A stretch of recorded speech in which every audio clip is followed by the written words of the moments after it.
The Uncanny Valley, an evolutionary echo of our ancient rivals. Close your eyes, take a deep breath, and let the heavy curtains of the present world fall shut, for the human psyche is home to a peculiar and deeply unsettling phenomenon, the Uncanny Valley. It is that chilling moment when we look at a face, perhaps a robot, a wax figure, or a CGI character, that is almost, but not quite, human, and instead of feeling empathy, we feel an instinctive revulsion. This reaction is not a product of modern technology. Rather, it is an ancient biological warning system carved into our brains long before the advent of machines. To understand why we fear the almost human, we must look back into a prehistoric world where Homo sapiens were not the only upright walking, tool-using beings on Earth. The concept of the Uncanny Valley was first proposed by Japanese roboticist Masahiro Mori in the 1970s, who observed that as a robot's appearance became more human-like, people's sense of empathy and familiarity toward it increased, but only up to a certain point. Once the resemblance crossed a specific threshold of near perfection without actually achieving it, the positive feeling plummeted into a valley of discomfort and fear, a response that is instantaneous and deep-seated, suggesting it is not a learned behavior, but a fundamental instinct. Instincts this universal do not arise by accident. They evolve because they once kept our ancestors alive. Just as primates are hardwired to fear the shape of a snake, a deadly predator for millions of years, the Uncanny Valley may be a survival mechanism designed to help us recognize a specific kind of danger, suggesting that in our evolutionary past, there was a profound reason to fear beings that looked like us but were fundamentally different. For the vast majority of our history, Homo sapiens shared the planet with various other hominin species, ancestors like Homo erectus, who lived in an incredibly hostile environment where they were often prey for massive saber-toothed cats and territorial hippos. Yet the most uncanny threats came from their own relatives. In the African landscape 2 million years ago, Homo erectus would have encountered Homo habilis and Homo rudolfensis, species that were close relatives yet distinctly different, where mistaking a group of habilis for your own kin could lead to a fatal error in judgment. Even more unsettling were the Australopithecines, small-bodied creatures with chimpanzee-sized brains who walked upright, raising the chilling possibility that some of these species may have acted as literal predators of human children. Other species, like the Paranthropus, were more passive, often described as the cows of the human lineage due to their plant-based diet. Yet their presence must have been eerie to our ancestors as they walked upright and were clearly related to us, but their proportions were off, featuring massive jaws, sloping foreheads, and wiry bodies, a constant, uncanny reminder that they were not us. The prehistoric world was also home to primates that seemed to emerge from a nightmare, like the giant baboon-like Dinopithecus, which weighed over 170 pounds and possessed massive canines, or the giant Therapithecus, further crowding the world with figures that mirrored human traits in distorted, frightening ways.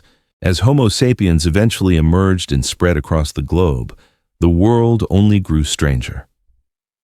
In South Africa, we lived alongside Homo naledi, a species that displayed a perplexing mix of primitive and modern traits and may have even practiced burial rituals. While in West Africa, DNA evidence suggests we interbred with a ghost lineage of hominins whose fossils have yet to be found. When our ancestors moved into Europe and Asia, they met the Neanderthals and the enigmatic Denisovans, and to the southeast, they encountered the hobbits, Homo floresiensis, and Homo luzonensis. While we eventually assimilated or interbred with some of these groups, the Uncanny Valley suggests that our primary interaction may have been defined by a complex mix of fascination and deep-seated fear. Why did this uncanny reaction evolve?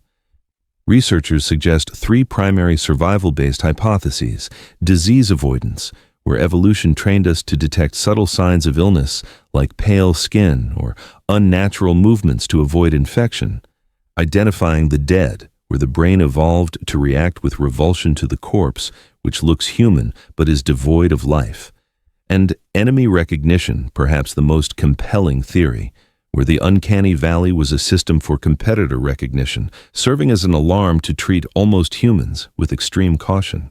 It is a haunting thought that this very instinct may have contributed to the extinction of every other human species. For wherever Homo sapiens went, the disappearance of other hominins followed, and while interbreeding occurred occasionally, our tendency to meet the other with hostility, fueled by that ancient uncanny dread, might have been the final blow for our cousins. Today, we live in a world where we are the only humans left, yet the fear remains, felt in wax museums in the presence of lifelike androids, or when a horror movie uses unnatural movement to trigger our alarms, a vestigial jolt of adrenaline, a remnant of a prehistoric era where humans weren't alone, and where seeing an upright figure in the dark might mean death. The uncanny valley is more than a quirk of modern psychology. It is the lingering echo of a time when we had to fear the faces that looked almost like our own. Before you get comfortable, take a moment to like the video and subscribe, but only if you genuinely enjoy what I do here. Let me know your city and local time in the comments so we can see where everyone is listening from. Now, let us drift deeper into this twilight, moving away from the summary of our fears and into the visceral reality of them, beginning with the man who gave this dread a name. Imagine Masahiro Mori in his lab in 1970, surrounded by the hum of nascent electronics and the smell of ozone, staring at a prosthetic hand that sat upon his desk. It was a marvel of engineering, skin-toned and textured with fingerprints. Yet when he touched it, the coldness of the silicone and the lack of a pulse sent a shudder through his very soul, a feeling not of wonder, but of profound wrongness. He realized that a toy robot, clunky and metal, is cute because it makes no pretense of being human, but as you refine the face, add synthetic skin, and widen the eyes, you climb a mountain of affinity until suddenly, violently, the path crumbles beneath your feet and you fall into the valley. It is the same feeling you might get when you see a mannequin in a shop window at night, and for a split second, your brain screams person, only to realize a moment later that it is a frozen, soulless shell. A mistake that leaves your heart hammering against your ribs, which is, admittedly, a very dramatic reaction to a pile of fiberglass wearing a discount sweater. But your brain does not know it is fiberglass. Your brain knows only that it has seen a face that is not a face, a human that is not a human, and it panics. Historians and psychologists still argue whether this mechanism is truly specific to human-like entities, or if it is a byproduct of a more general predictive coding error in the brain, a glitch where our reality does not match our expectations. Yet the evolutionary evidence points to something far more specific and far more ancient. We are the descendants of the paranoid, the children of those who saw a shape in the tall grass and didn't wait to see if it was a friend. We carry this ancient alarm system into our modern lives, a relic of a time when the almost human was not a robot or a zombie in a film, but a breathing, watching rivals sharing our water source. As we prepare to leave the modern world behind and travel back to the very beginning, imagine the plastic faces of the robots melting away, the fluorescent lights of the lab flickering out, replaced by the harsh, unfiltered light of the Pliocene sun. We are going back to the moment the alarm was first installed, to a time before we were alone, to see what it was that watched us from the shadows of the acacia trees. The fluorescent hum of the laboratory is gone, replaced by the relentless thrumming silence of the East African Rift, a landscape so vast and ancient that the very concept of time seems to evaporate into the shimmering heat waves rising from the golden savanna. We are standing in the cradle of humanity, roughly 2 million years ago, and the air smells of dust, dry sage, and the metallic tang of a distant thunderstorm brewing over the purple shoulders of the mountains. Here, the sun is not merely a celestial body, but a physical weight pressing down on the shoulders of a creature who looks remarkably like us, a being we might recognize as a grandfather, though his brow is heavier and his silence is deeper. This is Homo erectus, or perhaps a very early version of him, standing upright with a runner's build, scanning the horizon not for the beauty of the sunset, but for the silhouette of a predator. He is the first of our line to truly leave the trees behind, the first to commit his life to the open ground. And in doing so, he has entered a world of unparalleled danger where the high grass is a sea of secrets. The wind whispers through the stalks, a dry, rasping sound, like 1,000 quiet voices, and every rustle could be a leopard, or worse, a rival. It is here, in this ocean of grass, that the uncanny valley begins to carve its riverbed into our minds, born not from robots, but from the sudden jarring encounter with a face that is a distorted mirror of our own. Imagine our ancestor freezing as a shape emerges from the brush, a figure that walks on 2 legs, possesses hands with fingernails, and has a chest that rises and falls with the same rhythm as his own, yet belongs to an entirely different reality. This is Paranthropus boisei, often called the Nutcracker Man by later paleontologists, and to our ancestor, he is a living riddle. The Paranthropus stands nearby, perhaps stripping the bark off a root with fingers that are eerily human, but his head is a landscape of alien geometry. His face is wide and dish-shaped, framed by massive flaring cheekbones, designed to anchor jaw muscles so powerful they could crush objects that would shatter human teeth. He has a sagittal crest, a ridge of bone running along the top of his skull like a mohawk made of calcium, giving him a conical, pointed appearance that defies the smooth curve of the human head. The encounter is silent, suspended in the amber light of the late afternoon. The Paranthropus turns his heavy head and locks eyes with our ancestor, and in that gaze, there's a spark of intelligence, a soulfulness that is undeniably primate, yet it is buried behind a mask of bone that feels wrong, heavy, and disproportionate. This is the biological root of the uncanny, the brain's desperate, rapid-fire attempt to categorize a being that refuses to fit into a box. Is it us? No, the face is too wide, the eyes too far apart. Is it an animal? No, it stands like a man and uses its hands like a maker. This cognitive dissonance sends a jolt of cortisol flooding through the bloodstream, a chemical scream that says caution. It is a feeling distinct from the terror of seeing a lion. A lion is a known quantity, a predator that wants to eat you, which is a simple if unpleasant transaction. But this wide-faced cousin is ambiguous, and ambiguity in the wild is a luxury no one can afford. Historians and anthropologists still argue whether these species fought openly or simply ignored each other, engaging in a cold war of resource competition. But the existence of the uncanny instinct suggests that we did not just ignore them, we watched them with a profound, uneasy fascination. We likely watched them eat, marveling at their ability to chew through tough sedge and fibrous tubers for hours on end, a diet that, frankly, sounds about as enjoyable as eating a wicker chair, but one that allowed them to survive when fruits were scarce. There is a dark humor in this ancient rivalry, the idea of our ancestors sweating and strategizing while their cousins simply sat there, chewing with the relentless consistency of a metronome. But the humor fades when the sun begins to dip below the horizon. As the light fails, the differences blur, and the silhouette of Paranthropus against the darkening sky looks terrifyingly human. This is when the fear takes a different shape, becoming the dread of the imposter, the shadow that mimics your walk but does not share your mind. It is possible that this biological revulsion was a necessary adaptation to prevent interbreeding, a way for nature to say, "Do not approach, this genetic road leads to a dead end."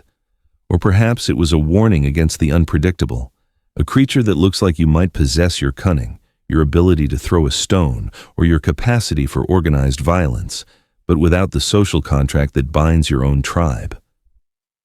The Paranthropus eventually turns away, losing interest in our ancestor, preferring the certainty of a tuber to the tension of a stare-down, and lumbers back into the thicket with a gait that is slightly different from ours, a rolling, heavy stride that triggers one last ripple of unease. Our ancestor exhales, a breath he didn't realize he was holding, and the tension drains from his muscles, leaving behind a residue of wariness that will be passed down through 100,000 generations. The savanna is cooling now, the heat radiating back up into the atmosphere, and the first stars are piercing the velvet blue of the twilight, indifferent to the dramas of the apes below. The world is crowded, teeming with variations of the human theme, implying that the definition of human is not yet fixed, but is instead a fluid, contested territory.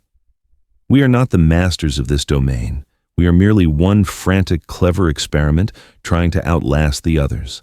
As night fully descends, the sounds of the African bush change. The cicadas cease their sawing, replaced by the hoot of owls and the distant manic laughter of hyenas, sounds that prick the skin and force the tribe to huddle closer together. In this darkness, the memory of the wide face remains, a phantom image burned into the retina, a reminder that we are not unique, just one version of a design that nature is endlessly tweaking.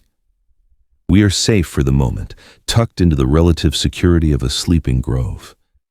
But we know that out there, in the moonlit tall grass, the others are walking, and they have eyes that reflect the moon just like ours do.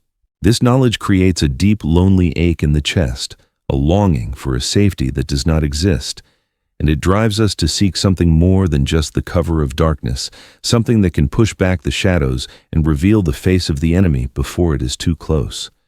We need a weapon that is not made of stone or wood, a tool that can transform the night into day and turn the terrifying unknown into the visible known. And so, as the temperature drops and the prehistoric chill settles into our bones, we begin to dream of a new power, a flickering, dancing spirit that we can hold in our hands. The era of the dark savanna is ending, and the age of the hearth is about to begin. But the fire will not only warm us, it will cast long, dancing shadows that make the uncanny watchers in the dark seem even more monstrous than they are. The night is no longer a blanket of absolute black, for in the center of the camp, a miracle has been born from the friction of wood against wood, a snapping, spitting creature of orange and blue that eats dry branches and breathes out gray ghosts of smoke. This is the era of the fire-bearers, the moment when Homo erectus ceases to be merely a clever ape and becomes the custodian of a star, a transition that fundamentally alters the architecture of our fear. Imagine the sensory revolution of this moment, the sharp, biting scent of burning acacia wood cutting through the heavy musk of the savanna, the warmth radiating against the skin like a physical embrace, and the mesmerizing dance of the flames that seem to hold the attention of the tribe in a collective trance. We are huddled together, shoulders touching, a tight knot of humanity in a vast, dark world, and for the first time, we have a wall. It is not made of stone or thorns, but of light, a flickering barrier that divides the universe into two distinct realms. The here, where there is warmth, cooked food, and the murmurs of safety, and the out there, where the cold wind bites and the shadows stretch long and thin. It is in this out there, just beyond the reach of the firelight, that the uncanny valley deepens, becoming a literal abyss of darkness where shapes are suggested but never fully revealed. The fire does not just illuminate, it creates deep shifting shadows that trick the eye, turning a swaying bush into a crouching figure and a hanging vine into a reaching arm. And sometimes, the figure is real. The paranthropus, our heavy-jawed cousins, do not have fire. To them, this flickering light must seem like a terrifying magic, a piece of the sun stolen and staked to the earth. They are drawn to it, perhaps out of curiosity, perhaps out of a desperate need for the warmth that leaks into the air. And so they stand at the very edge of the darkness, just past the ring of light, watching. Imagine the spine-tingling sensation of looking up from the fire, your eyes adjusted to the brightness, and seeing a pair of eyes reflecting the glow from the tree line, eyes that are not the green, reflective orbs of a leopard, but the dark, soulful, white-rimmed eyes of something that looks like your brother, but isn't. But the firelight catches the broad, flat planes of a cheekbone, the heavy ridge of a brow, the flash of teeth that are too large, too flat, grinding in that rhythmic cow-like motion. They are silent, these watchers, standing on two legs, their hands hanging by their sides, observing the rituals of the fire people with an intensity that feels judgmental, or perhaps envious. This is the birthplace of the ghost story, the origin of the feeling that we are being watched from the dark by entities that are almost human, but possess powers or natures we cannot comprehend. The uncanny here is not just visual, it is behavioral. Why do they stand there? Why do they not attack? And why do they not join? They occupy a liminal space between the wild animal that fears the flame and the human that tends it, a suspended state of existence that our brains cannot categorize, and so we react with a hair-raising chill. Scholarly debates still rage over exactly when this relationship with fire became habitual. Some archaeologists point to the Wonderwerk cave in South Africa, citing evidence of controlled fires 1,000,000 years ago, while others argue it was a sporadic, opportunistic skill until much later. But the psychological impact is undeniable. The fire changed our diet, leading to the cooking hypothesis, which suggests that processing food with heat allowed our guts to shrink and our brains to grow, fueling the very intelligence that would eventually wipe out the watchers in the dark. There is a gentle irony here. The very tool that made us human and gave us the brain power to philosophize about our place in the world also created the artificial lighting conditions that made our cousins look like monsters. We became the masters of the stage, lighting ourselves from below, casting long, distorting shadows on our own faces, perhaps mimicking the scary looks of the outsiders to frighten our children into obedience. Stay close to the fire, little one, or the grinding men will take you. The fire also introduced a new kind of silence to the human experience. By pushing back the predators, it allowed for the quiet hours of the evening to be filled not with vigilance, but with connection, with grooming, with the low hum of proto-language. But that silence was fragile, easily shattered by the snap of a twig, which would send every head turning in unison toward the dark, eyes wide, searching for the familiar, unfamiliar silhouette. It is a scene of intense vulnerability. The fire-bearers, naked and soft-skinned, armed only with charred sticks and stones, staring down the ancient rugged durability of the Paranthropus, a species built to endure the harshness we had to invent tools to survive. The tension is palpable, a silent standoff across the species barrier, where the only sound is the crackle of the hearth and the heavy breathing of the watchers. As the millennia dragged on, the watchers began to fade, their populations dwindling as the climate shifted and the specialized diet that once sustained them became a liability. Yet the memory of their silent vigil remained, etched into the collective unconscious. We learned to associate the edge of the light with the presence of the almost human, the place where the rational world ends and the uncanny begins. This fear served us well. It kept us close to the warmth, close to each other, and away from the ambush of the night. But the world was changing again. The fire that was born in the African scrub was a portable technology, a captive spirit that could be carried in a smoldering horn or a bundle of slow-burning moss. It allowed us to leave the cradle, to push outward into lands where the nights were not just dark, but lethally cold.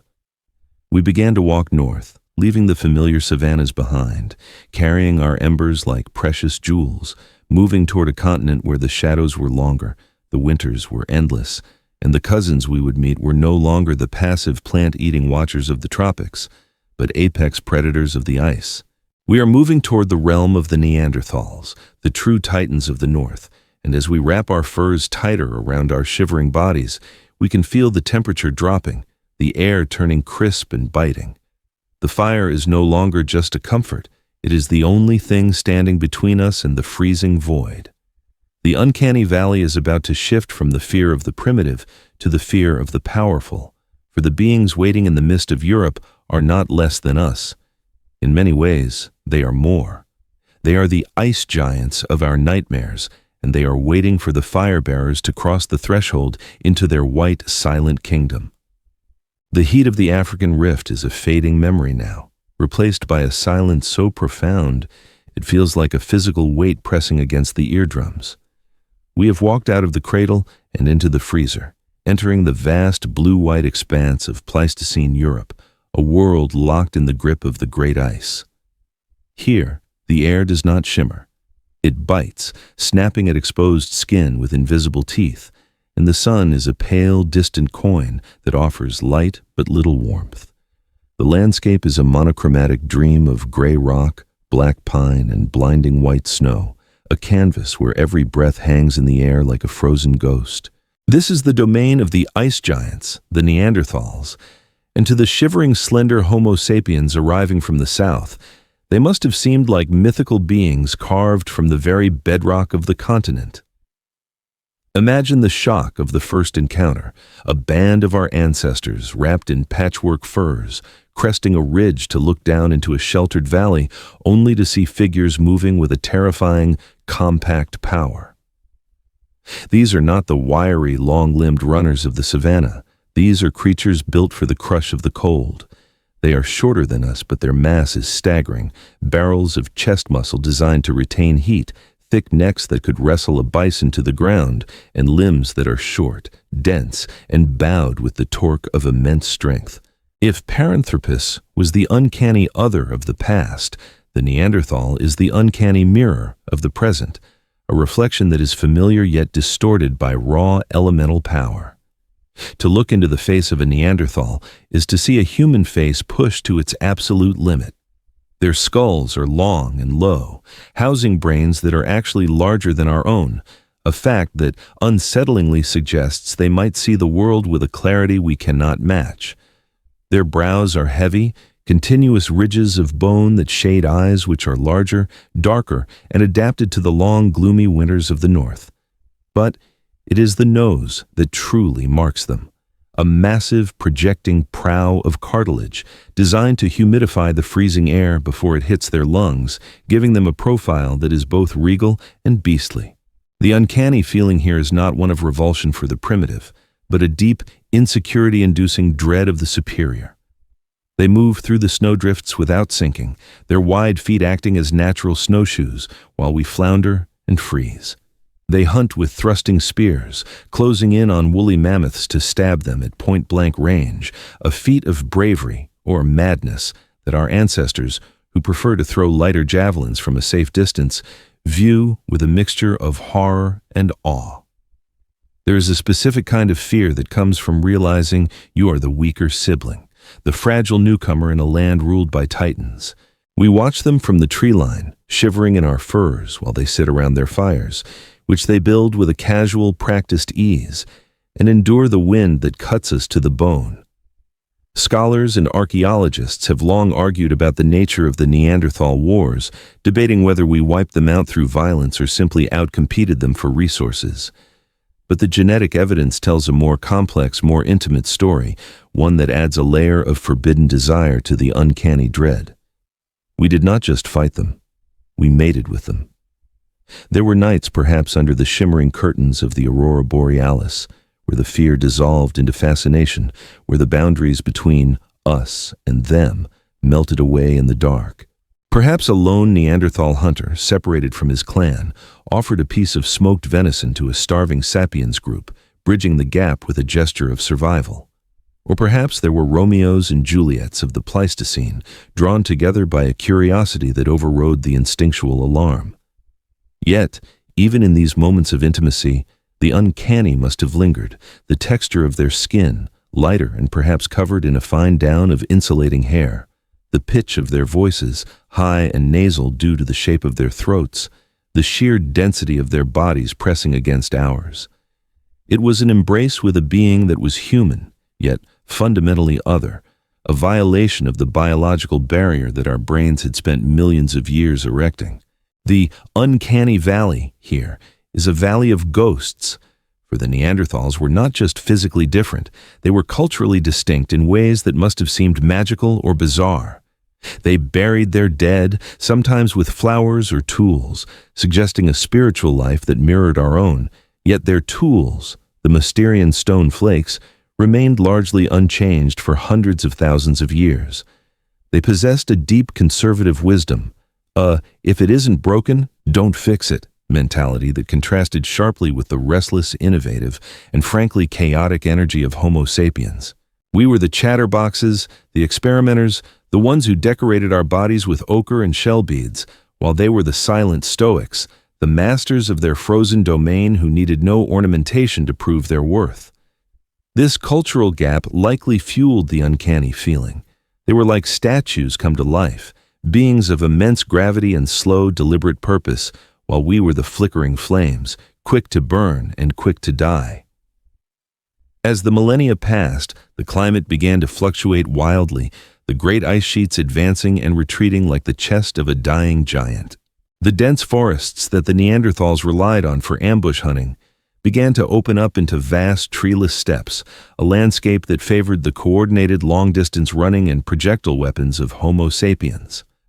The Titans were slowly being pushed to the margins, retreating into the caves of Gibraltar and the remote valleys of the Caucasus. The encounters became fewer, the uncanny dread turning into a haunting memory of the wild men of the woods, a myth in the making. We began to find their abandoned hearths, still warm, the bones of their meals scattered around, and we felt a chill that had nothing to do with the weather. Where did they go? The silence they left behind was louder than their presence. We walked into their empty caves and painted our own dreams over their scratches on the walls, layering our history on top of theirs. But the unease remained. We carried their genes inside us, a permanent biological souvenir of the time we shared the world. But we also carried the memory of their gaze, that heavy-browed stare that seemed to judge our frenetic activity with a calm, prehistoric pity. The ice giants were fading, but the world was still vast and full of secrets. As our ancestors pushed further east, leaving the fading footprint of the Neanderthal behind, they entered a new terrain, the rolling, endless expanse of the Asian steppe and the high, thin air of the Altai Mountains.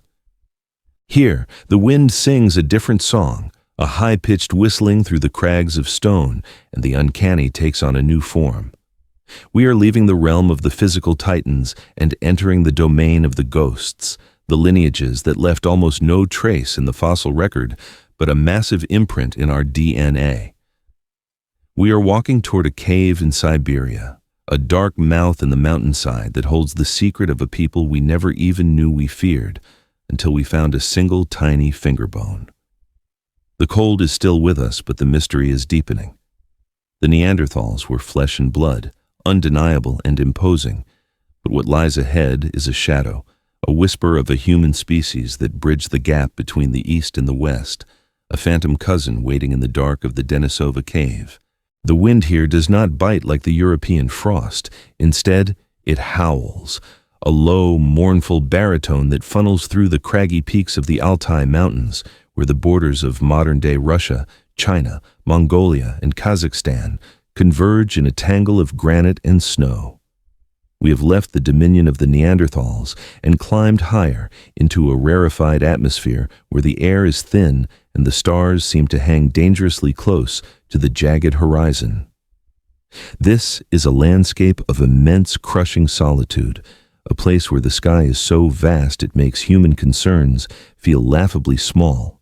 And it is here, nestled above the Anhui River, that we find a cathedral of limestone known as the Denisova Cave. To the local Altaians, it is Ayutash, or Bear Rock, but to us, it is a haunted house of the highest order, a repository of secrets that challenges everything we thought we knew about our family tree. The Uncanny Valley here takes on a new, spectral quality, for unlike the Neanderthals, who left us their skulls and their skeletons to measure and reconstructionists to sculpt, the Denisovans left us almost nothing. They are the true ghosts of prehistory, a lineage so elusive that for decades they were merely a whisper in the dirt, a phantom presence that we could sense but never quite see. Imagine walking into that cave, the floor soft with the dust of 50,000 years, the smell of damp earth and bat guano filling your nostrils, a scent that hasn't changed since the Pleistocene. In 2008, Russian archaeologists sifting through this sediment found a tiny fragment of bone, the distal phalanx of a pinky finger, belonging to a young girl. It was so small it could be lost in a pocket, a meager crumb of a life. Yet when we peered into its genetic code, a new face stared back at us from the abyss of time. This is the terror of the invisible, the realization that the world was once ruled by a species of human that was widespread, powerful, and distinct, yet vanished so completely that we only know them by the genetic echoes they left inside our own blood. The Denisovans are the ultimate uncanny puzzle because they lack a face. We have to build them in our minds, constructing a phantom from the scantest of clues. We know they had massive teeth, molars so large that when one was first found, it was mistaken for a cave bear's, which is a humbling mix-up for any hominin. Oh, that's just Uncle Den. He has a heavy bite. This suggests they were robust, perhaps even broader and stronger than the Neanderthals, with dark skin, dark eyes, and hair that matched the shadows of the cave. But without a skull, without the geometry of their brow or the set of their jaw, they remain in the valley of the unseen, a blank space in the family portrait that our brains frantically try to fill. It creates a feeling of dissonance, a sense that we are walking through a graveyard where the headstones have been erased, yet we know the bodies lie just beneath our feet. Historians and geneticists still debate the extent of their empire, arguing whether they were a specialized mountain species or a sprawling population that covered most of Asia, from the shivering steppes of Siberia to the steamy jungles of Southeast Asia. The latter seems more likely, for their DNA is found today in the indigenous peoples of Melanesia, Australia, and the Philippines, and even in the high-altitude adaptations of modern Tibetans. This reveals a startling truth. We didn't just meet them, we merged with them.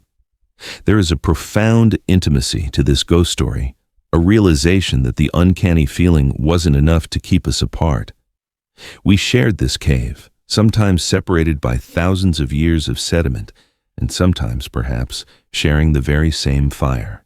The discovery of Denny, a 13-year-old girl whose bone fragment revealed she had a Neanderthal mother and a Denisovan father, is a lightning bolt in the dark, illuminating a moment of connection that defies the loneliness of our species.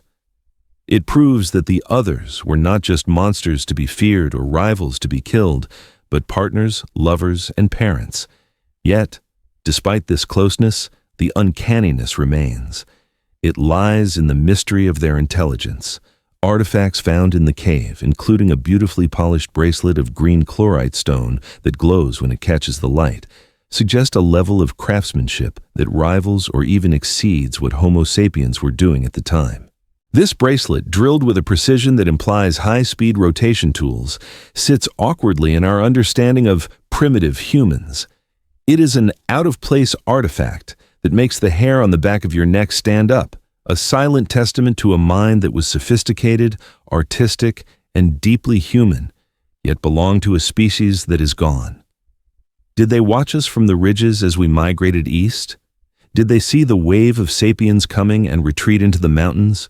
Or did they simply fade away, absorbed into our expanding gene pool like a drop of ink in a glass of water? The silence of the Altai Mountains offers no answer, only the whistling wind.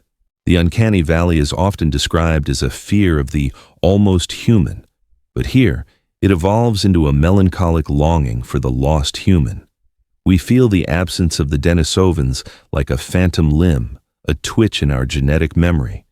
We carry their genes for survival, the EPAS1 gene that allows Tibetans to breathe easily in thin air is a direct gift from these ghosts, yet we cannot picture their smiles. We are indebted to strangers we cannot name. As we stand at the mouth of the cave, looking out over the valley that stretches toward the rising sun, the sense of crowding returns.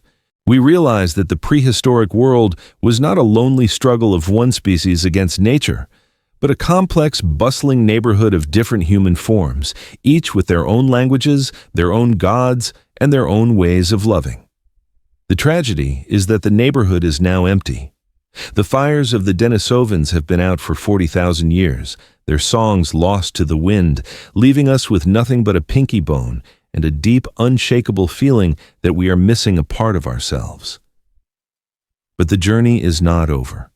The wind is shifting, carrying us away from the cold, high peaks of Siberia and pushing us south toward the equator, where the air grows thick and heavy with moisture.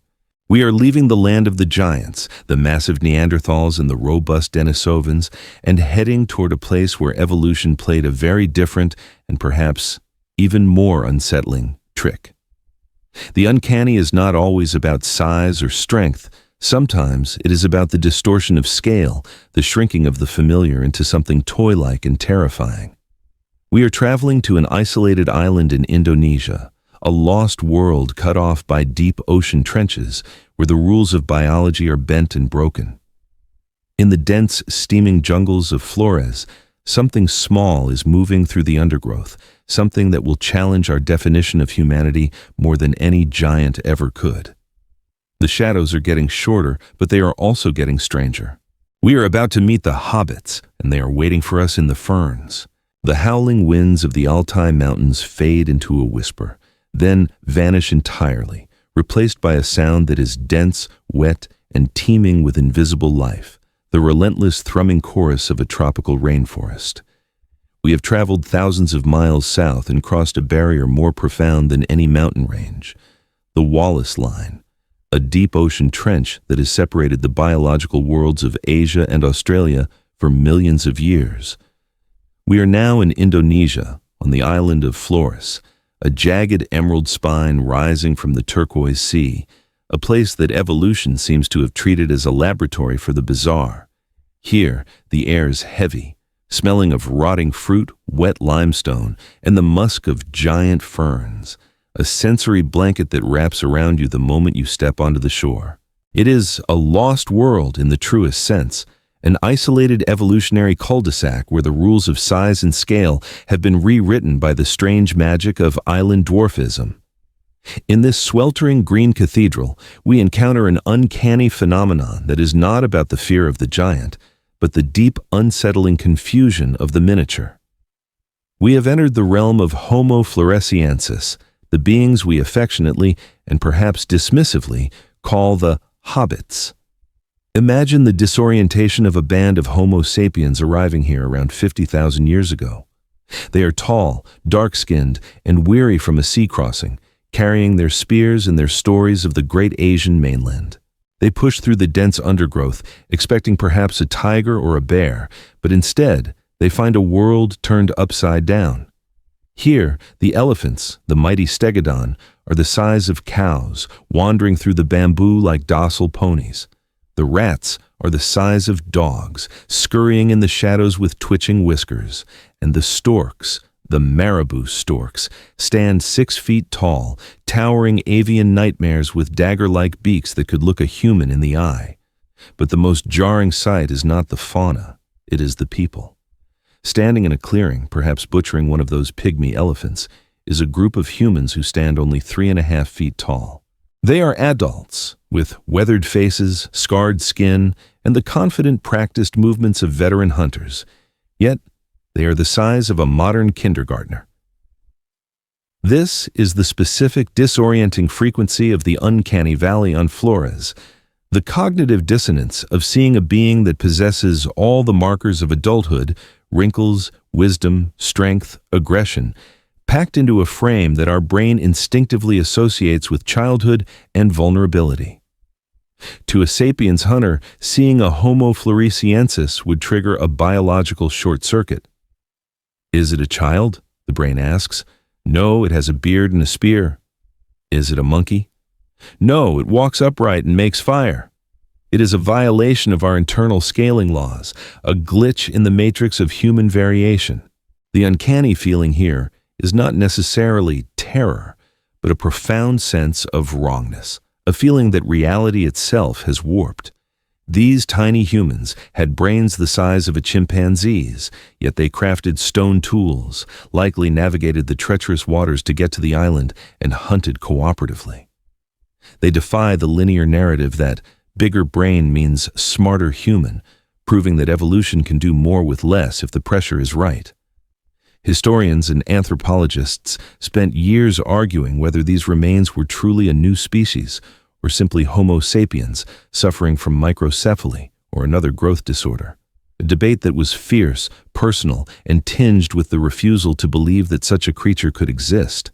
But the bones of the wrist and the feet tell a different story. They possess primitive ape-like features that vanished from our own lineage millions of years ago, confirming that these were indeed a distinct archaic species that survived in isolation while the rest of the world grew tall.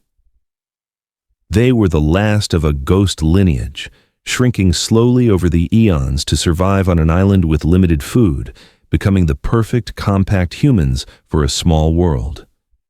But the story of the hobbits is not just found in the cool, damp sediments of the Liang Bua cave.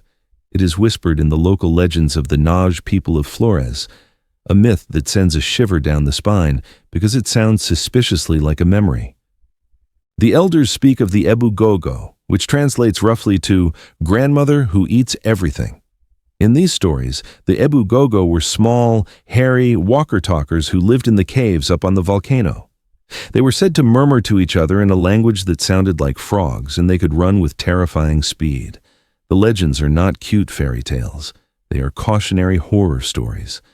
The Ebu Gogo were said to be gluttonous, stealing crops and, in the darkest whispers, stealing human children to eat. This creates a chilling inversion of the uncanny fear. We, the tall invaders, were not the ones to be feared. We were the buffet. Or perhaps we were the monsters to them, the giants who came from the sea to take their island. There is a moment of profound, quiet tension in imagining the interaction between a sapiens and a floresiensis. Did we trade with them? Did we sit by their small fires and try to understand their murmuring tongue? Or did the Uncanny Valley trigger that ancient defensive aggression? The legends say the Naj people eventually tricked the Ebu Gogo into accepting a gift of palm fiber, which they then ignited, smoking the little people out of their caves and driving them into extinction. It is a brutal, tragic end to a species that had survived for hundreds of thousands of years, a testament to the fact that when Homo sapiens encounters something that falls into the valley, something that is almost us but just different enough to be other, our response is rarely kindness. It is usually fire. The extinction of the hobbits, likely around 50,000 years ago, though some evidence suggests they may have lingered much longer, marks the closing of another door. The world was becoming standardized. The giant storks, the pygmy elephants, and the tiny humans were all swept away by the tide of the normal humans, the ones with the correct proportions. Yet, the island of Flores retains a heavy, watchful atmosphere. Trekking through those jungles today, with the steam rising from the volcanic soil and the giant ferns arching overhead, it is easy to feel that you are being watched from the ankle-level undergrowth. The uncanny feeling here is one of phantom presence, the sensation that if you turned your head quickly enough, you might catch a glimpse of a small, hairy figure vanishing into a hole in the limestone. This specific branch of the uncanny, the fear of the distorted human form, leads us naturally to a darker, more visceral place. We have explored the fear of the primitive, Paranthropus, the fear of the powerful, Neanderthals, the fear of the invisible, Denisovans, and the fear of the miniature, Floresiensis. But there is another trigger for that revulsion, one that is not about species, but about the condition of the body itself. We are moving away from the external threats of rival hominins and looking inward at the fragility of our own flesh. The Uncanny Valley is not just a map of our neighbors, it is a map of our health. As we leave the lush green isolation of the island and return to the mainland, we must confront the biological imperative that drives us to recoil from the pale, the slow, and the wrong. We are about to explore why a face that looks sick triggers the same alarm bells as a face that looks alien. The jungle is behind us, but the sickness is ahead, and it wears a human mask that is slipping just enough to reveal the decay underneath. The damp, prehistoric heat of Flores and the chattering of the jungle fade behind us, replaced not by a new landscape, but by a shift in the very lens through which we view the world. We are stepping away from the geographical map of our rivals, the giants of the ice and the dwarves of the islands, and turning the camera inward, focusing on the intimate, terrifying geography of the human body itself. For the Uncanny Valley is not merely a detector of other species, it is also a ruthless high-stakes diagnostic machine, a biological radar system that scans the faces of our own kin for the subtle, treacherous markers of invisible enemies. We are entering the domain of the pathogen avoidance hypothesis, a theory that suggests our revulsion for the almost human is actually a misfiring of our deep-seated terror of the sick human.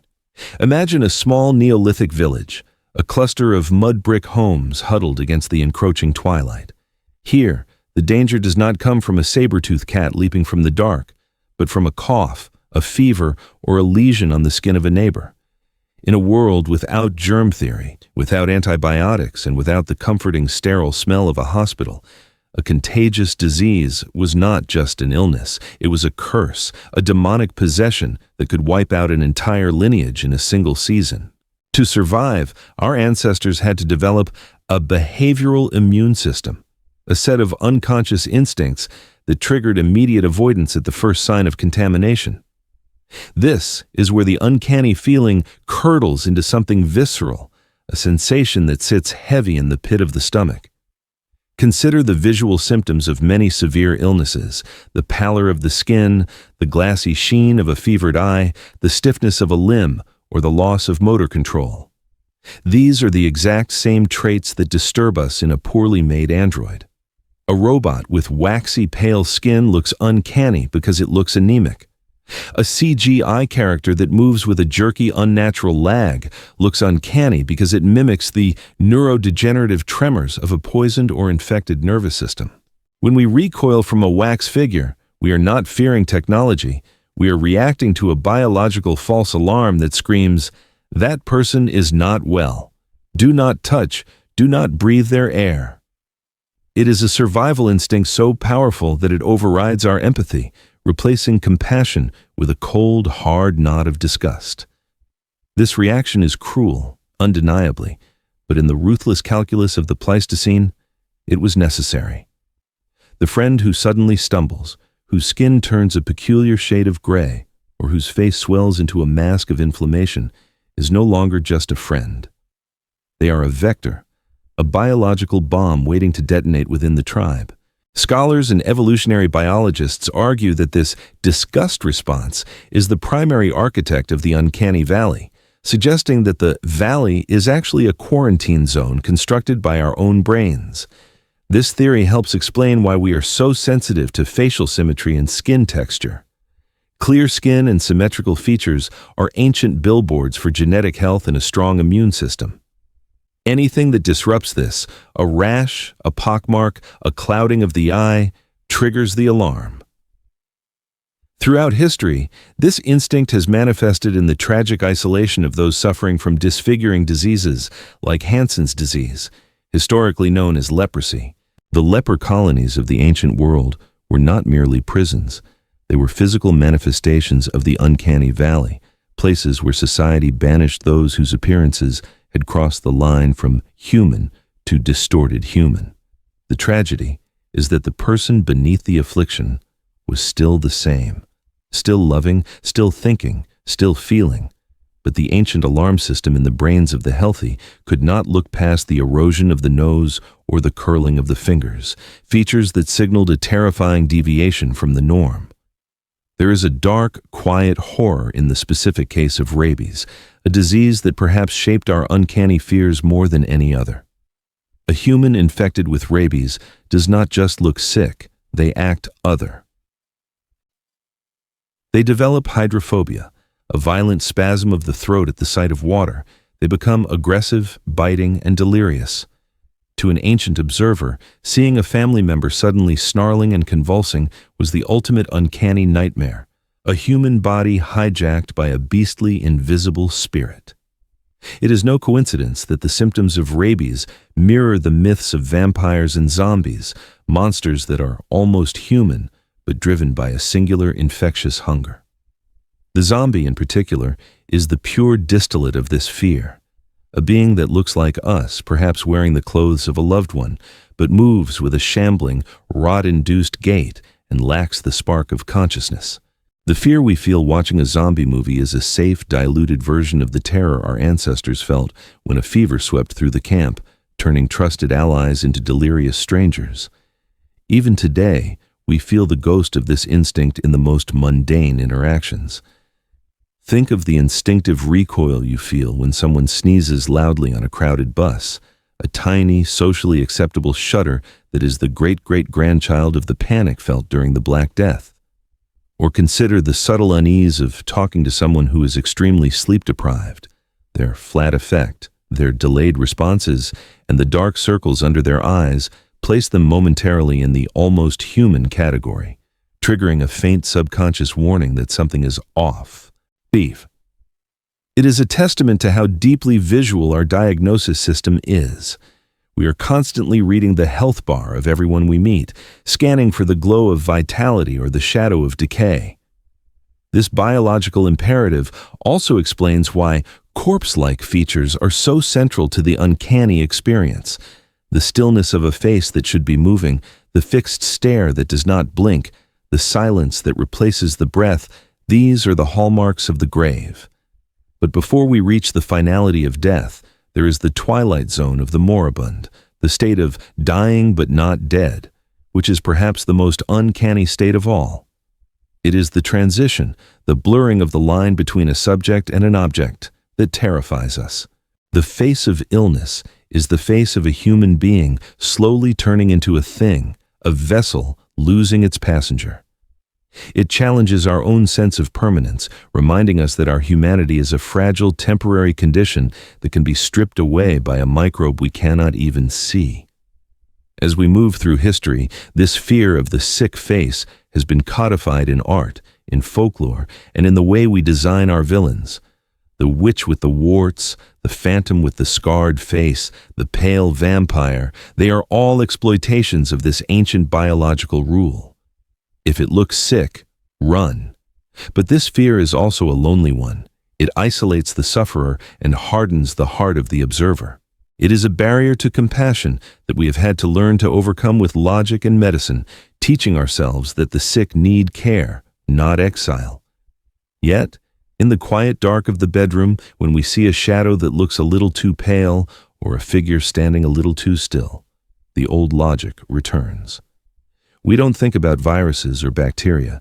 We think about the wrongness of the form. The jungle of Flores is far behind us now, and the village of the sick is fading into the mist. We have explored the fear of the rival species and the fear of the infected body, but we are approaching the ultimate precipice of the Uncanny Valley. The illness has run its course. The fever has broken, not into health, but into silence. The chest has stopped rising. The eyes have glazed over. We are standing at the edge of a new transition, staring down at a form that is perfectly human in shape, yet utterly devoid of the spark that defines us. We are about to confront the most profound and universal trigger of the uncanny, the body that has been vacated. The corpse is not a robot, nor a cousin, nor a patient. It is the empty house where a person used to live. And as we step closer to this stillness, we realize that the fear of the dead is not just about ghosts. It is about the terrifying ambiguity of an object that looks exactly like a person, a mimicry so perfect and so final that it forces us to question what it means to be alive at all. The fever has broken, the sweat has cooled, and the village of the sick has fallen into a silence that is profound and absolute. We have walked through the valley of the different species and the valley of the diseased, but now we stand at the very bottom of the curve, the deepest point of the Uncanny Valley, where the line between a person and an object is drawn in invisible, trembling ink. We are standing before the corpse and the mimic. To the evolutionary psychologist, a dead body is the ultimate uncanny object, because it is the most perfect, high-fidelity replica of a human being that exists in the physical world.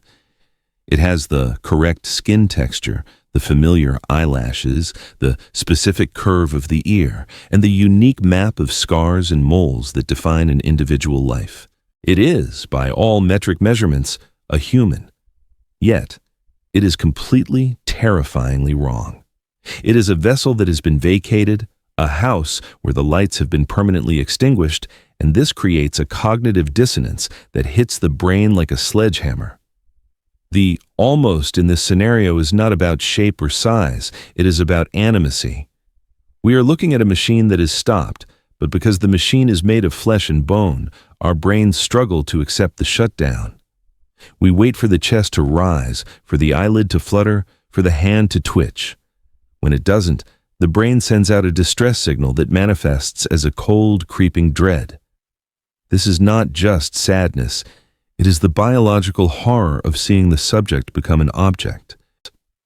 It is the moment he or she becomes it. This transition is the birthplace of the most enduring ghost stories and the reason why the undead are a universal constant in human folklore. We fear the corpse not because it is different, but because it is too similar. It is a mimic of sleep, but a sleep from which there is no waking. In the ancestral environment, this fear was a critical survival tool. A dead body is a biological hazard, a potential feast for scavengers, and a breeding ground for bacteria, releasing chemical signals like cadaverine and putrescine that our noses are hardwired to detest. But long before the smell arrives, the eyes must make a judgment. The uncanny valley serves as a "do not touch" sign, a psychological barrier that prevents us from handling the dead without ritual or caution. It keeps us safe from the pathogens that may have killed the person, and it keeps us alert to the predator that might still be lurking nearby, waiting for the mourners to drop their guard. If you see a body in the forest, your instinct is to freeze and scan the perimeter, because whatever stopped that heart might be coming for yours.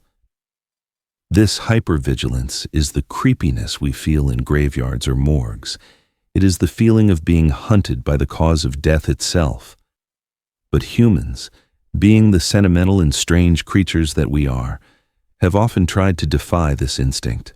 We have tried to drag the dead back up the slope of the uncanny valley to make them look alive again, and in doing so, we have created some of the most haunting imagery in history. Consider the Victorian era and the practice of memento mori photography. In the 19th century, photography was a new and expensive miracle, often the only chance a family had to capture the likeness of a loved one. When a child or a parent died, the family would dress the body in their Sunday best, prop them up on stands, and sometimes even paint open eyes onto their closed eyelids to simulate life.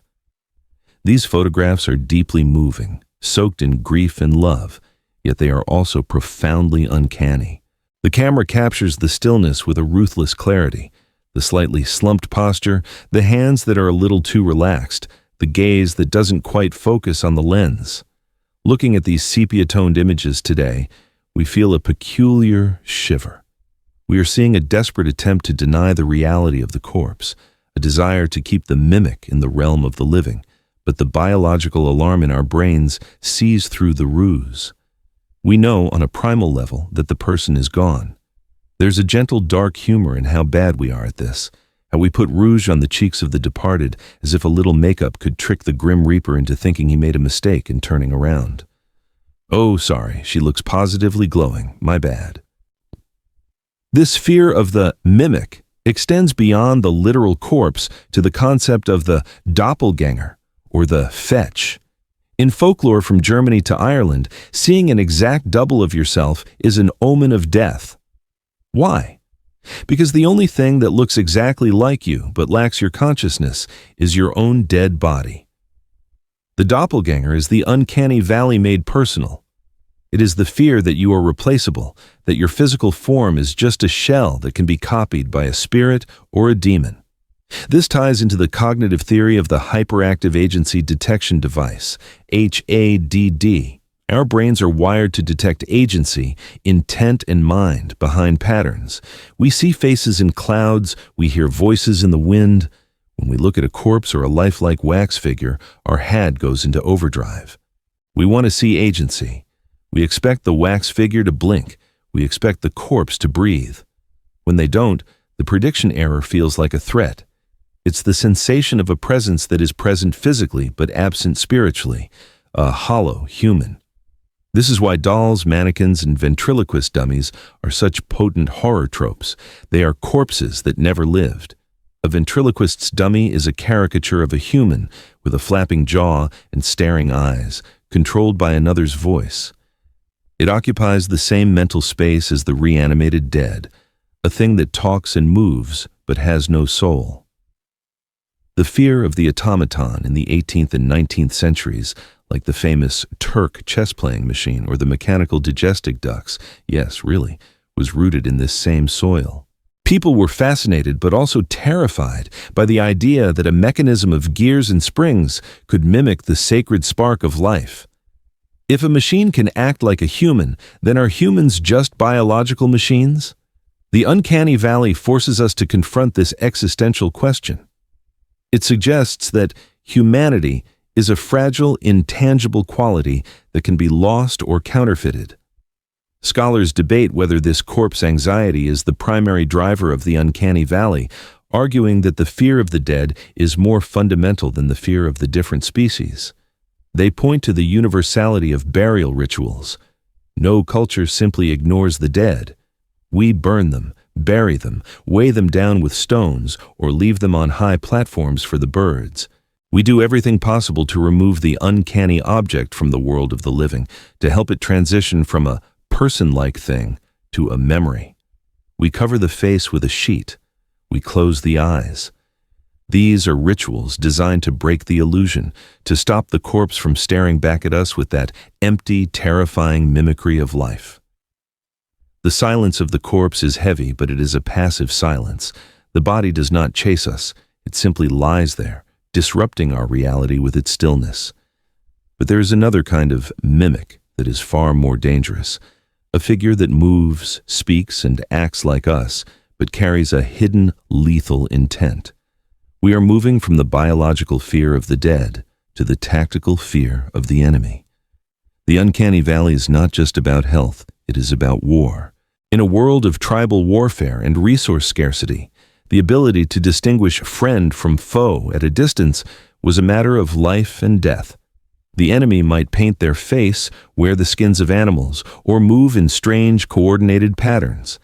They might look like us, but they are not of us. The uncanny feeling might have been the soldier's instinct, the gut feeling that says, "That figure on the ridge is not a hunter from my tribe. It is a stranger." We are leaving the wake and picking up the spear. The silence of the dead is broken by the sound of marching feet. We are about to enter the war of the valleys, where the fear of the other is weaponized and the uncanny becomes the target. The silence of the grave is heavy, but it is a passive weight. The dead do not plot, they do not covet, and they do not hunt. But as we step away from the funeral pyre and turn our gaze back to the horizon, the silence shifts into something sharper, something charged with the static electricity of adrenaline. We are leaving the biological uncanny of the sick and the dead and entering the tactical uncanny of the survivor. We are standing on the edge of a territory, perhaps a ridge overlooking a fertile valley in the Levant or a watering hole in the scrublands of Australia. And we are not alone. The wind carries the scent of wood smoke that is not ours. The trampled grass shows the passage of feet that are not ours.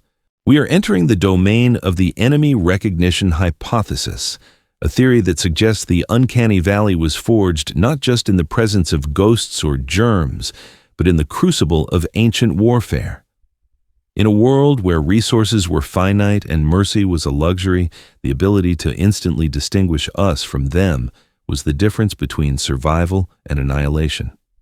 The almost human was not just a curiosity, it was a competitor, a rival for the same deer, the same cave, and the same future.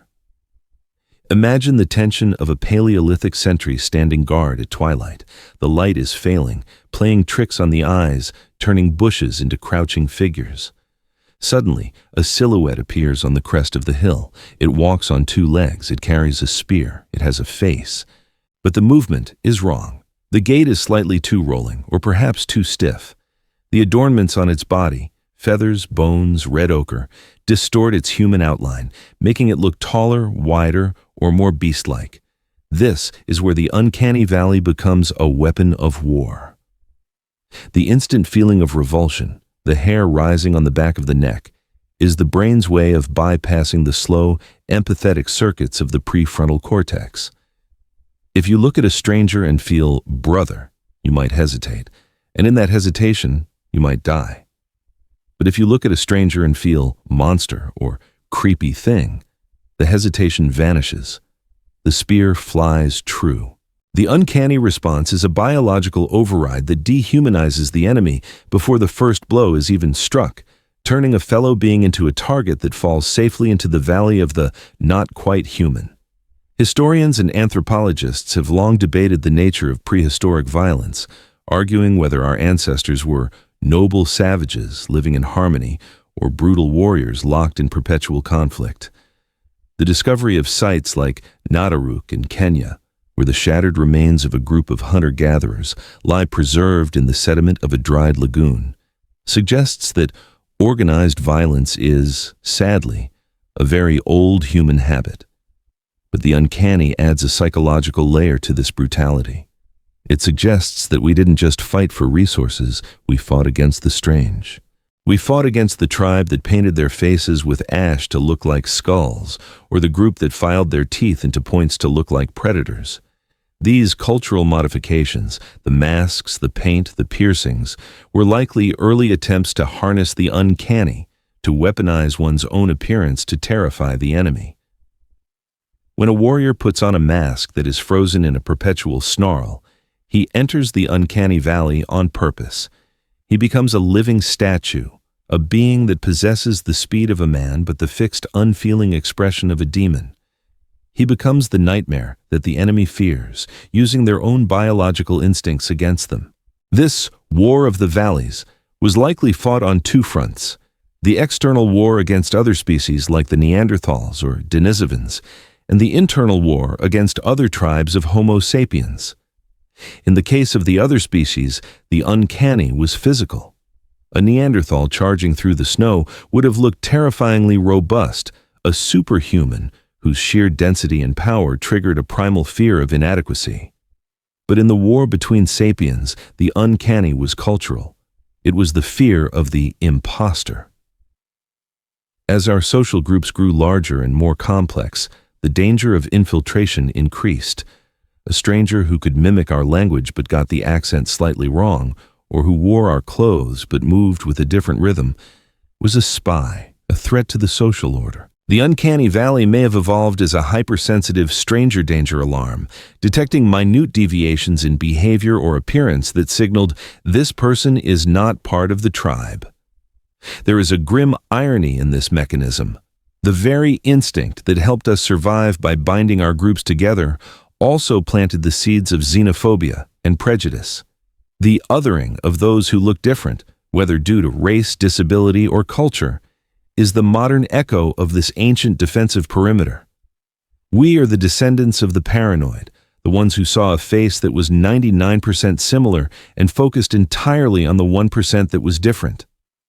This instinct is so strong that we even apply it to our own creations. When we watch a war movie, the soldiers often wear helmets or masks that obscure their eyes, turning them into faceless, uncanny automatons. This makes them scarier, yes, but it also makes them easier for the hero and the audience to accept as casualties. They are stormtroopers, not people. They are in the valley, and things in the valley do not deserve our empathy. Yet, there is a softer, perhaps more tragic side to this competitor recognition.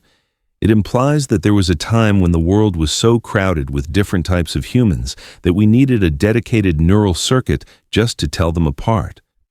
It wasn't just human and animal. It was my human, river human, cave human, giant human, tiny human.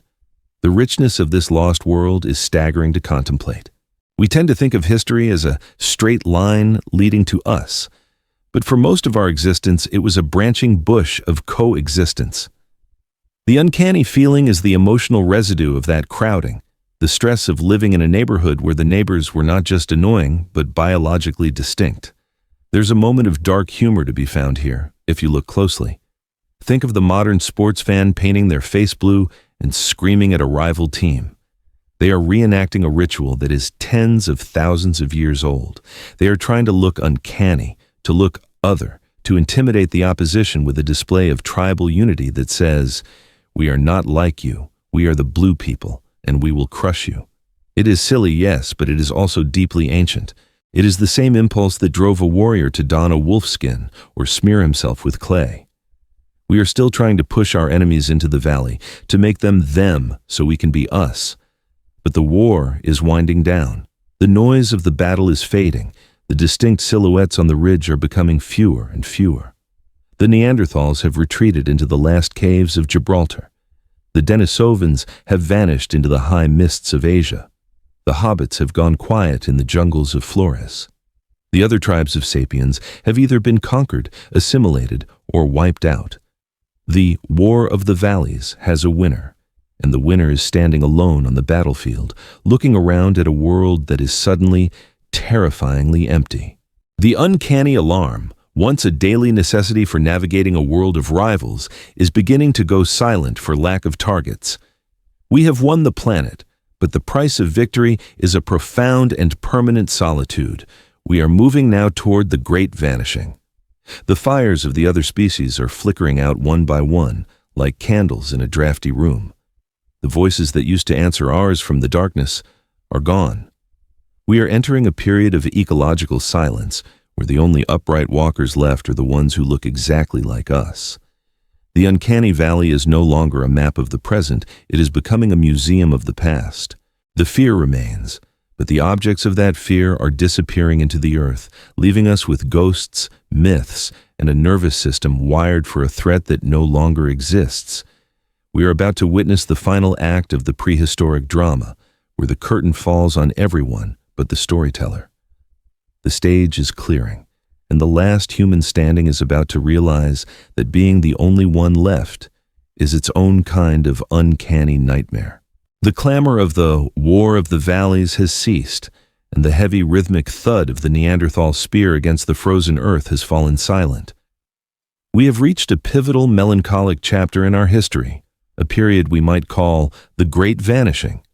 It is not a singular event like a meteor strike or a sudden plague, but a slow, rolling tide of silence that swept across the globe over thousands of years, extinguishing the other fires one by one.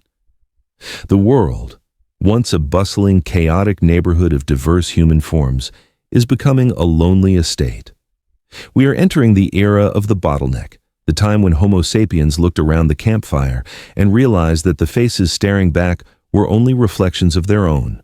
The Uncanny Valley, that ancient high-voltage alarm system designed to detect the almost human, is about to lose its primary targets, leaving us with a sensory apparatus that is permanently armed but has nothing real to fire at.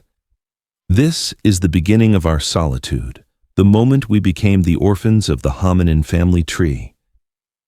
Imagine the final days of the Neanderthals, huddled in the limestone caves of the Rock of Gibraltar, their last stronghold at the very edge of the known world.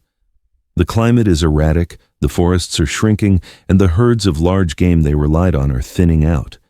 They are the last of the Mohicans of their kind, a dwindling band of survivors watching the sunset over the Atlantic. Did they know they were the end of the line? Did they feel the crushing weight of inevitable extinction? Or did they simply live day to day, chipping their Mousterian tools and wondering why the valleys were so quiet? There is a profound sadness in this image. The last heavy brow, the last robust frame, standing alone against the indifference of nature. Historians and archaeologists still argue passionately about the exact cause of their disappearance, debating whether it was a violent genocide at the hands of expanding sapiens populations or a soft extinction caused by assimilation and competition. The truth, as is often the case, is likely a messy combination of both. We may have killed them in skirmishes, yes, but we also loved them, or at least we mated with them. The presence of 1 to 4% Neanderthal DNA in non-African human genomes today is a ghost story written in nucleotides, a permanent reminder that the uncanny other was also occasionally a partner. But as the physical beings vanished, they didn't leave our minds. They migrated into our myths. This is where the Uncanny Valley transforms from a biological survival tool into a generator of folklore. With no real Neanderthals left to fear, our brains began to project their features onto the imaginary monsters of the forest. The wild man of the woods, the woodwoes, the troll under the bridge. These archetypes share a suspicious number of traits with our extinct cousins. Immense strength, hairy bodies, a lack of language, and a dwelling place in caves or deep wilderness. It is as if the collective memory of the species refused to let them go, preserving them in the amber of storytelling as the ultimate other. We needed them to exist, even if only in fairy tales, because a world without monsters is a world where we have to face the fact that we are the scariest things in the forest. There is a dark, ironic humor in this. We likely wiped them out, and then, feeling a bit lonely, we invented stories about them coming back to get us. Oh, the trolls? Yes, terrifying. Good thing we have these iron weapons just in case. The Great Vanishing wasn't just happening in Europe. In the steamy jungles of Southeast Asia, the tiny Homo floresiensis and the robust Homo luzonensis were also fading away. The hobbits of Flores, who had survived purely by being small and unobtrusive, eventually succumbed to the pressures of a changing world, perhaps hastened by volcanic eruptions or the arrival of modern humans who were better at hunting the pygmy elephants. The loss of these island species is particularly poignant because it represents the loss of a different kind of human possibility, a way of being that didn't rely on size or dominance. Their extinction flattened the spectrum of humanity, removing the outliers and leaving only the average-sized model, us. We became the standard human, not because we were the inevitable pinnacle of evolution, but because we were the last ones left standing when the music stopped. This period of consolidation had a profound effect on the human psyche. With the external uncanny valley empty, we began to turn the sensitivity inward. The fear of the almost human shifted from other species to members of our own species who deviated from the norm. This is the dawn of extreme conformity, the era where tribal markers, tattoos, scarification, specific hairstyles became aggressively important. If you couldn't define yourself by not being a Neanderthal, you had to define yourself by not being that tribe over there. The Uncanny Valley became a mechanism for social policing, a way to enforce unity by stigmatizing the weird. The person who acted strangely, who spoke to unseen spirits, or who looked different was pushed into the valley, becoming a social pariah or a shaman, depending on the culture's mood. We became hypersensitive to the imposter within our own ranks, a paranoia that has fueled witch hunts and inquisitions throughout history. Scholars call this the loneliness of the sapiens.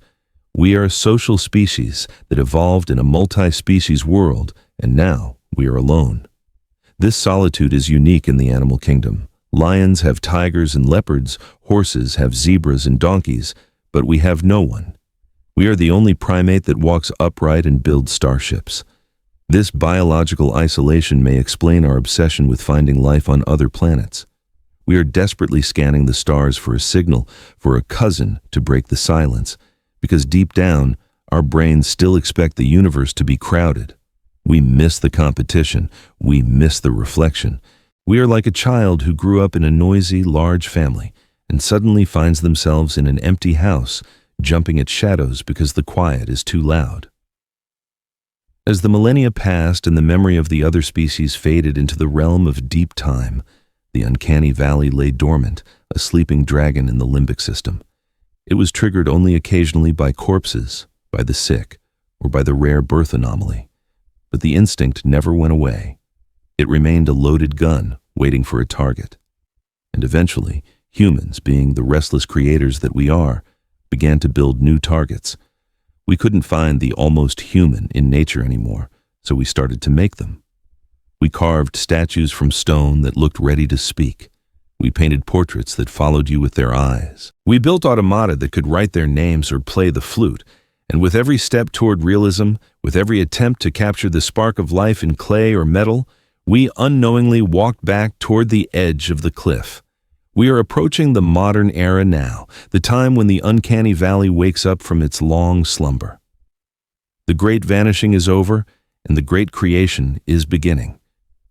We are about to enter a world where the almost human is not a rival species, but a mirror we have built ourselves. We are moving from the silence of the extinction to the hum of the machine.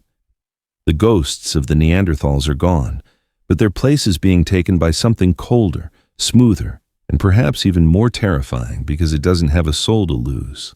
The valley is filling up again, but this time, The faces in the fog are made of silicone and pixels. The silence of the great vanishing did not last forever. It was eventually broken not by the return of our exiled cousins, but by the rhythmic mechanical ticking of a clock. We have left the prehistoric silence behind and entered the age of the machine, a time when Homo sapiens, lonely on their empty throne, began to try to populate the world again. But we did not use flesh and blood. We used brass, porcelain, and eventually code. This is the era of echoes in the machine, where the ancient biological alarm system, dormant for millennia, suddenly found itself screaming at objects that had never been born. The Uncanny Valley, once a map of the hominin family tree, became a critique of our own artistic hubris. We began to build things that looked like us, moved like us, and sometimes even spoke like us, and in doing so, we accidentally recreated the very monsters that used to watch us from the Pliocene tree line. The fear of the almost human was no longer about survival. It was about the violation of the natural order. To understand this new phase of the valley, we must travel back to the candlelit workshops of the 18th century, to the dawn of the automaton. This was a time of obsession with the mechanical man, a belief that life was simply a complex arrangement of levers and pulleys. In 1774, a Swiss watchmaker named Pierre-Jacques Droz unveiled a creation that terrified and mesmerized the courts of Europe, the writer, Edith. It is a small boy, carved from wood and dressed in velvet, seated at a mahogany desk. When wound up, the boy dips a goose-feather quill into an inkwell, shakes off the excess ink with a delicate flick of the wrist, and begins to write on a piece of paper. His eyes follow the text. His chest rises and falls as if he is breathing. The machinery inside him consists of over 6,000 custom-made parts, a symphony of cams and gears that allows him to write any custom text. It is a miracle of engineering, yet to watch him is to feel a profound cold unease. He is too smooth. His stare is too fixed. He occupies that terrifying middle ground between a doll and a child, a living thing that has no soul. When the court ladies of the 18th century saw him, some fainted, not from delicate sensibilities, but from a primal shock. Their HEADD, hyperactive agency detection device, was firing wildly, telling them this is alive, while their logic screamed, this is wood. It was the first time in history that humans had to confront a cousin made of gears. This fascination with the artificial human continued to evolve, moving from the clockwork to the electric and eventually to the digital. In the late 20th century, we entered the age of CGI, computer-generated imagery, and the Uncanny Valley found a new home on the movie screen. We all know the feeling. Watching a film where a hero is digitally de-aged or a deceased actor is resurrected, and instead of being immersed, we are repelled. The skin looks like rubber. The light scatters off the forehead in a way that defies physics. The mouth moves, but the eyes are dead. This dead-eye phenomenon is a specific trigger. In a living human, the eyes are never truly still. They make tiny involuntary movements called microsaccades, scanning the environment constantly. When an animator forgets to add these jittery movements, the character stares with a predatory fixity that reminds our lizard brains of a stalking cat or a corpse. We don't think bad rendering, we feel run. There is a certain dark comedy in the fact that Hollywood spends hundreds of millions of dollars to create characters that are supposed to be lovable, only to have audiences recoil in horror because the hero looks like he wants to eat their souls. He's very handsome in a I haven't blinked since Tuesday sort of way. Scholars and ethicists are currently debating whether this reaction is a permanent feature of the human condition or a generational quirk that will fade. Will children who grow up with deepfakes and AI avatars lose the ability to feel the uncanny? Some argue that the valley is shallowing, that we are becoming desensitized to the almost human as we invite digital assistants like Alexa and Siri into our homes. But others suggest the opposite, that as the technology improves, the valley will only get deeper and more treacherous. We are now entering the era of the Geminoid, robots designed to look exactly like specific living people. In Japan, researchers have built androids that are indistinguishable from their creators at a glance, complete with silicone skin, implanted hair, and pneumatic muscles. To sit across from a Geminoid is to experience a profound existential vertigo. You are looking at a face that you know, but the timing is off by milliseconds. The smile comes a fraction of a second too late. The blink is too symmetrical. It is the Neanderthal encounter all over again, but this time, the other is immortal and can access the internet. This brings us to the most unsettling echo of all: artificial intelligence. The Uncanny Valley is no longer just visual. It is intellectual. We are building minds that can write poetry, compose music, and hold conversations, mimicking the very essence of human creativity. When a chatbot tells you it is sad or afraid, you feel a flicker of that ancient warning. Is it really feeling? Or is it just a very advanced version of Jacques Dros's writer, dipping its quill into a database instead of an inkwell? The fear here is not that the machine will attack us, but that it will replace us. It touches on the competitor recognition instinct of our ancestors. We are creating a new species, a Homo digitalis, that is smarter, faster, and more durable than we are. The uncanny feeling we get from AI is the fear of obsolescence, the dread of the parent who realizes their child has outgrown them and no longer needs their protection. There's a fascinating, if slightly chilling, hypothesis called terror management theory that suggests our fear of these human-like machines is actually a fear of our own mortality. If a machine can look and act like a human, then it implies that humans are just biological machines, meat computers that can be turned off.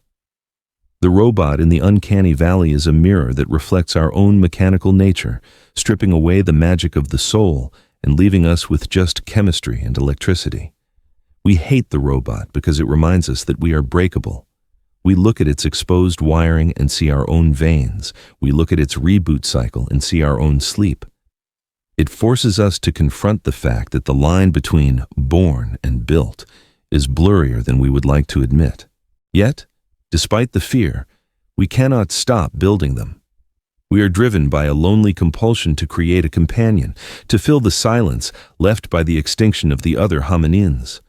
We are like Geppetto, carving a boy out of wood and praying for him to wake up, even though we know that a walking puppet is a terrifying thing.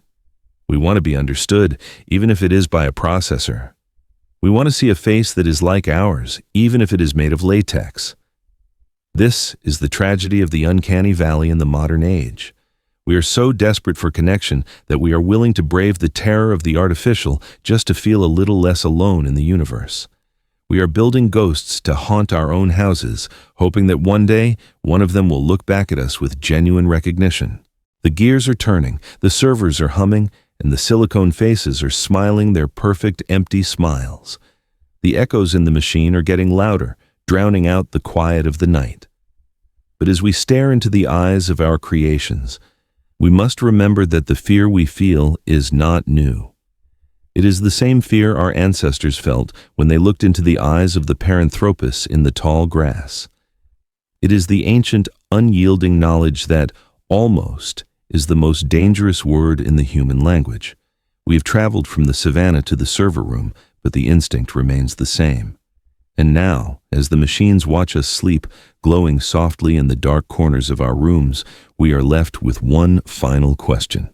A question that will guide us into the last section of our journey. If we are the last humans left and we are busy building new ones, are we preparing to leave the stage? Are we the ancestors of a new history? Or are we just the lonely survivors waiting for the lights to go out?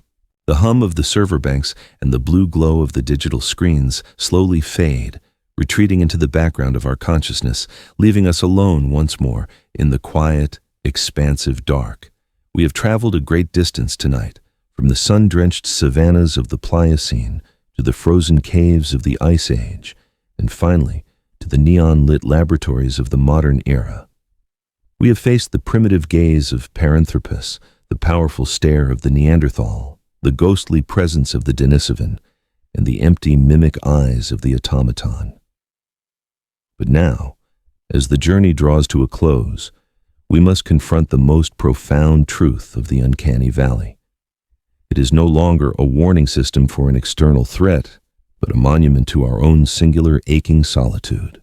We are the last survivors, the only twig on the bush of human evolution that didn't snap off in the wind, and the silence that surrounds us is both our victory and our burden.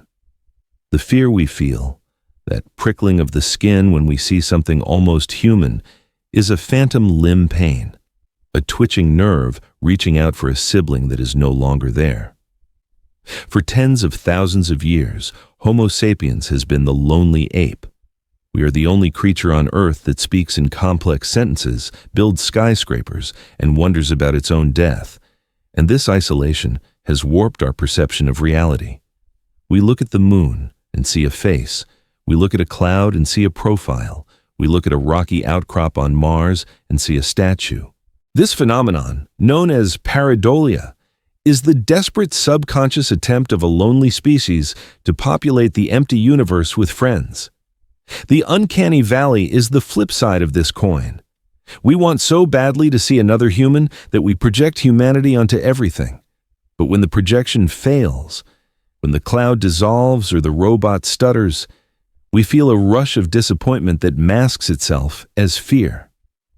We are like a person in a house of mirrors, startled by our own reflection because we have forgotten what anyone else looks like. But there is a gentle redeeming twist to this story, a revelation hidden in the double helix of our own DNA. We are not as alone as we think. The others are not gone. They are in us. The Neanderthals did not vanish into thin air. They vanished into our bloodlines. Every time you see a person with straight, thick hair or a certain shape to their skull, you are seeing a ghost of the Ice Age. The Denisovans live on in the high-altitude lungs of the Tibetans and the immune systems of the Melanesians. Even the mysterious ghost lineages of Africa are woven into the genetic tapestry of modern humanity. The Uncanny Valley was the border where we met, fought, and loved, and eventually, we dissolved the border by becoming one. We are a mosaic of all the almost humans we used to fear. We are the walking, talking memorial to the lost tribes. The monster we feared in the dark was just a part of ourselves we hadn't yet accepted. Historians and philosophers often argue about human exceptionalism, the idea that we are fundamentally different from the rest of nature. But the Uncanny Valley reminds us that we are biological creatures shaped by the same pressures as the wolf and the deer. We survived because we were paranoid, yes, but also because we were adaptable. We learned to live in the uncanny. We learned to look at the stranger and eventually see a friend. The fact that we can now look at a robot and feel empathy or watch a movie about an alien and cry is a testament to how far we have come. We have expanded the definition of us to include things that our ancestors would have speared on sight. We have turned the alarm system into an empathy engine. So what do we do with this ancient fear now in the safety of the modern world? We acknowledge it. We thank it. The Uncanny Valley is a vestige, like the appendix or the wisdom tooth, a leftover piece of equipment from a time when the world was wilder.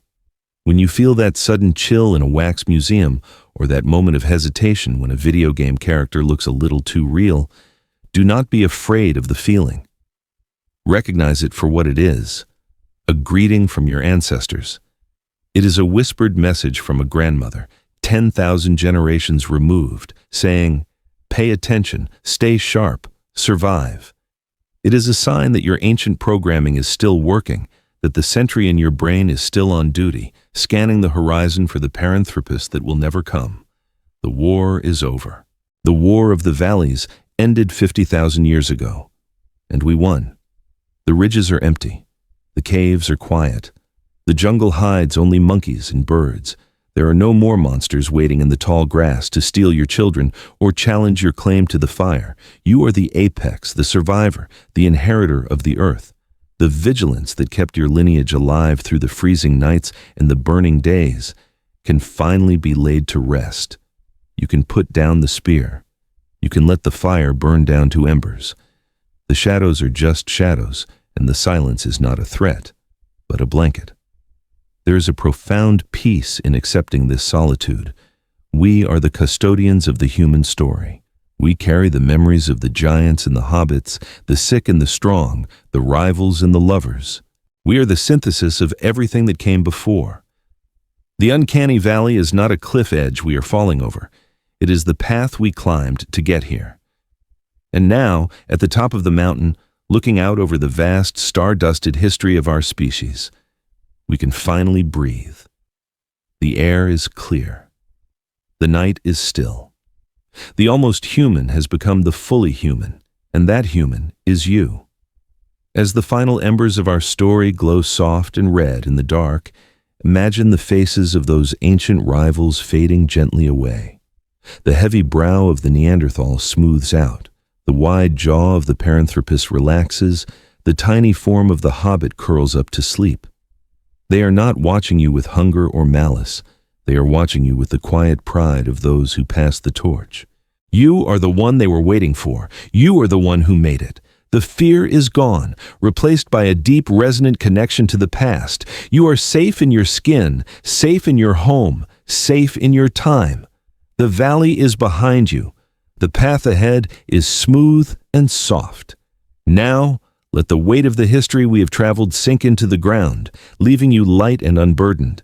The millions of years, the ice ages, the fires and the fears, let them all drift away like smoke rising into a windless night sky. You are no longer a traveler in the dangerous past. You are here, in the safe and quiet present, wrapped in the comfort of your own space. Feel the surface beneath you, solid and supporting, holding you up just as the earth has held your ancestors for eons. There is nothing left to guard against. The ancient sentry in your mind, the one that watches for the uncanny, can finally close its eyes. Tell it that the shift is over. The perimeter is secure. There are no shadows moving in the corner of your room, only the gentle rhythmic settling of the night. Close your eyes. Let your breath become slow and deep, mimicking the slow, steady turning of the world itself. Inhale the peace of the solitude. Exhale the tension of the day. You are a miracle of survival, a perfect vessel of life, resting in a world that belongs to you. The valley is filled with soft white mist, and the only sound is the beating of your own calm heart. Drift now. Float on the river of time, away from the shore, into the deep velvet silence of sleep. Sweet dreams.